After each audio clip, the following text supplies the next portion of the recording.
হিজামাতে কি উপকার আছে, ইসলামে হিজামা চিকিৎসা সম্পর্কে কি বলে? ভাই, হিজামা হলো সুন্নাহ সম্মত একটা চিকিৎসা। কি সম্মত চিকিৎসা?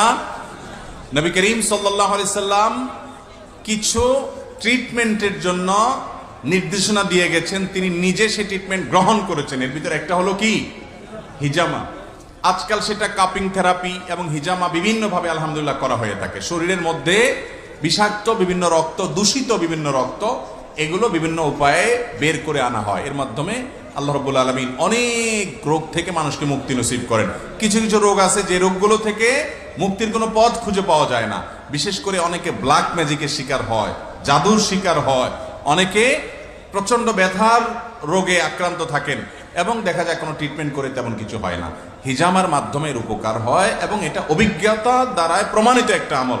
আমি নিজেও হিজামা করিয়েছি আলহামদুলিল্লাহ। নবী করিম সাল্লাল্লাহু আলাইহি সাল্লাম সহিহ মুসলিমের হাদিসে নবী করিম সাল্লাল্লাহু আলাইহি সাল্লাম হিজামা সম্পর্কে বলেছেন, তোমরা যত পদ্ধতিতে ট্রিটমেন্ট গ্রহণ করে থাকো এর মধ্যে থেকে হিজামা একটা উত্তম পদ্ধতির চিকিৎসা।